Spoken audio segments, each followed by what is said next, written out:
네, 사회하도록 하겠습니다. 오늘은 23번째 시간이고요. 23차시 글씨외길에 교과서는 74쪽부터 77쪽까지 같이 보도록 하겠습니다. 병자호란이 일어나는 과정을 살펴봅시다 라고 하고 있는데요. 우리가 그 전에 이 상황을 알고 있어야 돼요. 그 임진왜란 때 왕이 누구였죠? 임진왜란 때 왕이 선조였어요. 선생님 좀 찌질하신 분이라고 얘기를 했죠. 선조가 질투했던 사람 누구였어요? 이순신하고 광해군, 자기 아들인 광해군을 질투를 했어요. 근데 그래서 선조는 광해군한테 자기 왕을 물려주고 싶지 않았어요. 그래서 아주 나이 차이가 많은 2살짜리 세자를 만들어서 물려주려고 했는데 다행인 건 잘 모르겠지만 중간에 죽어요. 중간에 죽고 이순신은 노량해전에 돌아가시죠. 그래서 광해군이 왕이 됩니다. 광해군이 왕이 됐어요. 광해군이 왕이 되고 나서 세력이 2개로 나눠지는데 하나는 서인 세력으로 나눠지고 하나는 북인 세력으로 나눠지는데 서인 세력 같은 경우에는 명나라의 사대를 중요하게 생각하는 사람이었어요. 사대는 뭐야? 명나라는 막 큰 나라, 아버지의 나라 뭐 이렇게 얘기하는 사람들이었단 말이에요. 그럼 이제 다른 상황을 한번 보면은 이제 광해군을 보면 광해군이 선생님이 살짝 꼽아놨는데 오 역시 잘생겼죠. 이병헌 씨예요. 광해. 그리고 이제 그 청나라의 상황을 보면 청나라는 맨 처음에 여진족이었어요. 여진족이었는데 이제 누르하치라는 사람이 여기를 통합을 해요. 누르하치라고 하는 사람이 이제 그 왜 안 나와? 누르하치라고 하는 사람이 여진족을 통합해서 후금을 세웁니다. 후금이란 나라를 세우고 나중에 이제 청나라까지 가게 되죠. 근데 중국 땅에 세워진 나라였기 때문에 당연히 누구랑 전쟁을 할 수밖에 없었냐면 명나라랑 전쟁을 할 수밖에 없었어요. 명나라랑 전쟁을 할 수밖에 없었는데 임진왜란 때 명나라가 우리나라한테 헬프를 왔었던 건 알고 있죠. 근데 좀 안타깝지. 명나라가 우리나라 조선 도와주다가 이제 명나라가 안습이 된 거야. 명나라가 이제 전력이 되게 약해지고 후금에게 밀려나가는 상황이 됐어요. 그러다 보니까 명나라가 이제 후금하고 전쟁을 하면서 조선한테 헬프를 친 거야. 조선 헬프 너네 임진왜란 때 우리가 도와줬잖아. 너 우리 도와줘야 돼. 이렇게 얘기합니다. 근데 이게 지금 명나라가 거의 망해가기 직전이었거든. 그래서 이 광해는 생각에 잠겼어. 어떻게 해야 하나. 자, 명나라랑 후금이랑 전쟁을 하는 상황인데 명나라가 딱 봐도 위태위태하잖아. 어떻게 할까? 그래서 강홍립이라는 장군을 파견을 합니다. 강홍립이라는 장군은 파견을 하는데 이 사람은 이제 드라마에서 강홍립이에요. 강홍립이라는 장군을 파견을 하고 뭐라고 얘기를 하냐면 좀 가서 후금한테 항복을 해라. 항복을 하고 너 마치 그거 우리는 이제 후금이랑 싸울 생각이 없다라고 얘기를 좀 해라. 얘 누르하치는 왜 여기 와 있냐? 싸울 생각이 없는데 명나라가 우리 임진왜란 할 때 도와줘서 어쩔 수 없이 찾아왔어요. 이렇게 좀 얘기 좀 해줘. 이렇게 얘기를 했어. 명이 임진왜란 때 우리를 도와줬기 때문에 군사를 보내지만 상황을 잘 판단해 행동하세요라고. 근데 항복하란 얘기지 누구야? 이 사람이 이제 강홍립 장군이겠죠. 강홍립 장군은 후금에 항복을 한 다음에 10년 동안 포로 생활을 해요. 좀 가슴 아프지. 10년 동안 포로 생활을 나는 정말 선생님은 바로 돌아왔는 줄 알았어. 근데 10년 동안 포로 생활을 했다는 것 자체가 얼마나 힘들었겠어, 그치? 근데 그러고 나서 조선으로 돌아와서 이 서인들이 엄청 뭐라 해. 서인들이 뭐 죽여라 뭐라 하는데 그래도 광해는 강홍립을 끝까지 감싸주지만 돌아오자마자 얼마 안 돼서 병으로 죽었다고 하긴 하더라고요. 어쨌든 이런 상황에서 명나라가 멸망을 합니다. 가슴 아프게 명나라가 이제 멸망을 하게 되죠. 명나라가 멸망을 하면서 청나라가 들어옵니다. 청나라가 들어오면서 아까 광해를 압박했던 서인 세력 있잖아. 서인 세력이 광해를 얼마나 압박을 했겠어요. 그렇죠? 광해를 물러나게 합니다. 서인 세력이 광해를 없애버려요. 그럼 이 사건을 뭐라고 하냐면 우리는 인조 반정이라고 얘기를 하는데, 왜냐면 인조라는 왕이 전에 왕을 폐위시키고 자기가 왕이 된 사건을 반정이라고 얘기를 하거든. 그래서 그 다음 왕은 당연히 누가 되냐면 인조라는 왕이 됩니다. 세력이 약해져 가던 명나라는 임진왜란에 참여한 이후 더욱더 힘이 약해졌어요. 유유. 누르하치라고 하는 사람 선생님 보여줬죠. 이 사람이 누르하치야. 누르하치라는 사람이 이 틈을 틈타 여진을 하나로 뭉치고 후금을 만들었어요. 그러니까 순서를 알아야 되겠지? 여진을 뭉쳐서 후금을 만들었어. 나중에 어떻게 돼? 청나라가 됩니다. 이때 명은 후금을 물리치려고 조선의 군사를 요청했어. 헬프. 후금이랑 누구랑 전쟁을 했단 얘기예요. 명나라랑 전쟁을 했어요. 근데 어떻게 됐어? 졌어. 하지만 광해군은 세력이 약해진 명과 새롭게 강대국으로 선장하는 후금 사이에서 신중한 중립 외교를 펼치며 전쟁에 휘말리지 않으려고 했어. 그래서 누굴 파견한 거야? 강홍립을 파견한 거죠. 그러나 광해군의 중립 외교 정책을 비판한 세력 누구예요? 서인이에요. 명이 베푸는 은혜를 저버린 것이라고 하며 광해군을 쫓아버리며 인조를 왕으로 세웠어요. 인조. 그래서 이걸 뭐라 한다? 인조 반정이라고 얘기한다고 선생님이 얘기를 했습니다. 그리고는 명을 가까이 하고 후금을 멀리 했어요. 근데 아직 전쟁은 끝나지 않은 상황에서 이제 우리나라는 인조가 들어섰잖아요. 그러니까 후금이 좀 약간 화가 난 거지. 그래서 조선을 쳐들어옵니다. 조선을 쳐들어와. 동시에 두 나라랑 전쟁을 한 거죠. 근데 일단 인조가 있었던 조선은 싸울 힘이 하나도 없었어. 그래서 거의 하루 만에 항복을 합니다. 하루 만에 항복을 해요. 깨갱깨갱 하면서 하루 만에 항복을 하는데 이 전쟁을 뭐라고 하냐면 정묘호란이라고 얘기를 해요. 이거 전쟁 나자마자 인조 강화도로 도망갔어. 조선은 관군과 의병이 후금에 맞서 싸웠으나 전쟁에 패하고 거의 하루 만에 끝납니다. 조선과 후금이 형제관계, 이거 되게 중요해요. 처음엔 형제관계인데 나중에 군신관계로 바뀌거든. 전쟁이 끝났습니다. 근데 이제 청나라로 바뀌면서 대국이 됐어요. 명나라는 이제 빠이빠이. 명나라는 빠염이었죠. 명나라는 빠염이었어요. 형제의 관계를 임금과 신하의 관계로 바꾼다. 군신관계죠. 군신관계. 군신관계로 바꾸자고 하며 근데 청나라의 요구를 거절해 싸워야 된다는 의견과 외교적으로 노력하는 의견이 대립하는 상황에서 쳐들어왔어요.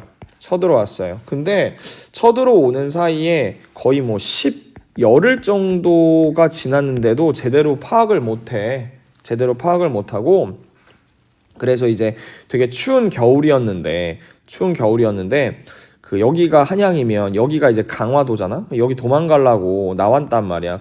그 인조가 강화도로 도망가려고 나왔는데 그 청나라 군대가 벌써 여기를 막아놓은 거야. 그래서 인근에 있었던 어디로 들어갔냐면 남한산성으로 도망갑니다. 남한산성으로 도망가게 돼요.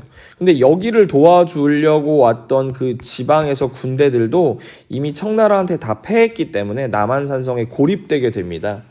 근데 한 50일 정도를 버틸 수 있겠다라고 생각을 했는데 근데 너무 춥고 인조가 힘이 없었어. 그래서 어쩔 수 없이 여기 보면 이제 병자호란 이제 인조는 남한산성으로 피신하여 청과 맞서 싸웠는데 결국 그렇게 되죠. 남한산성은 지역이 험준해서 적의 공격을 방어하는 데 유리하고 넓은 분지가 형성되어 있어 전쟁 시 머물 수 있었다. 근데 결국 지죠. 전쟁에서 집니다.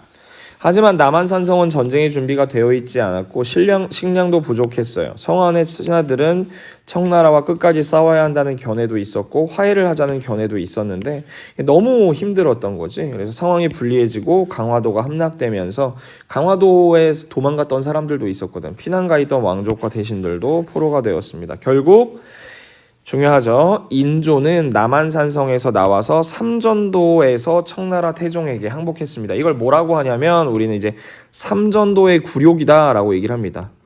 삼전도의 굴욕. 자, 삼전도의 굴욕이라고 얘기를 하는데 이걸 보면 이제 이 사진을 보면 여기 이제 청나라 청태종이 있어요. 청나라 황제가 있고 여기 인조가 있습니다. 자, 글이 잘 안 보이네. 3번 절을 하고 9번 머리를 박아야 돼. 되게 뭔가 엄청 굴욕적이지. 이게 삼전도의 치욕, 삼전도의 굴욕 뭐 이렇게 얘기를 하기도 했습니다.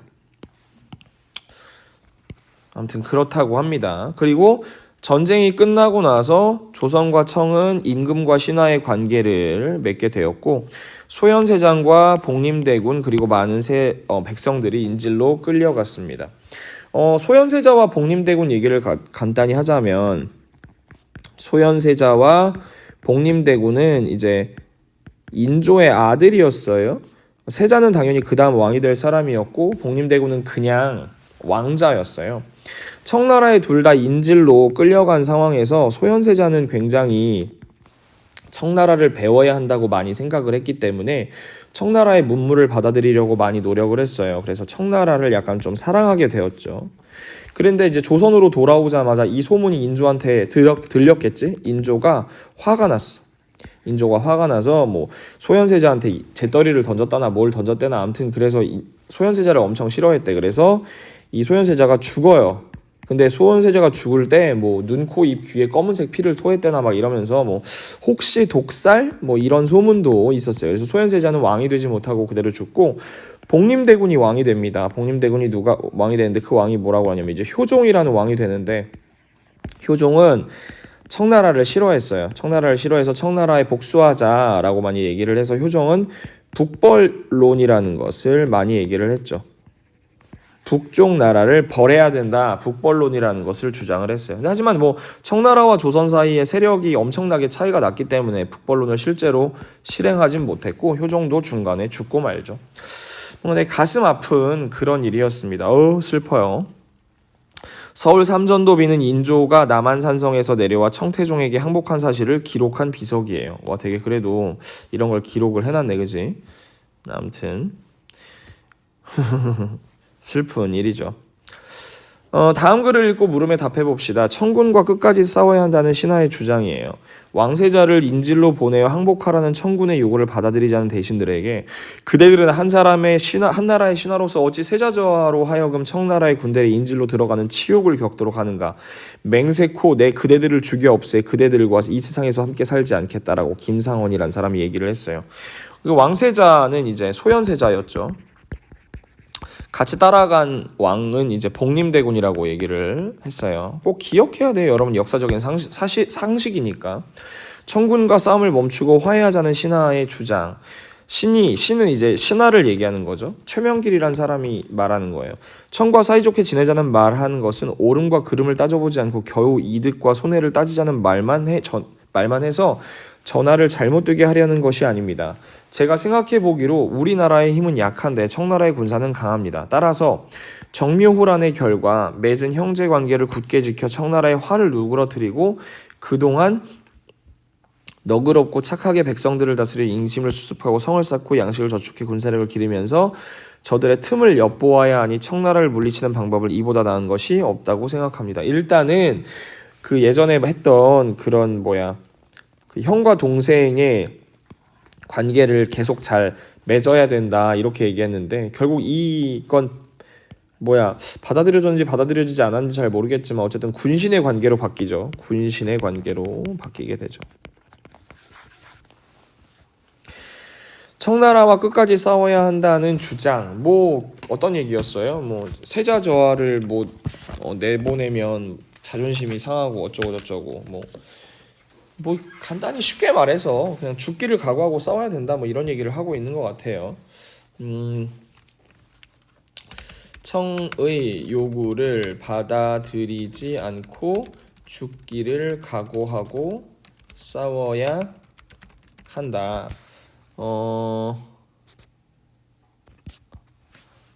그 세자가 인질로 가는 것은 세상에 없는 치욕이기 때문이다. 이 정도로 얘기를 하면 될 것 같고요.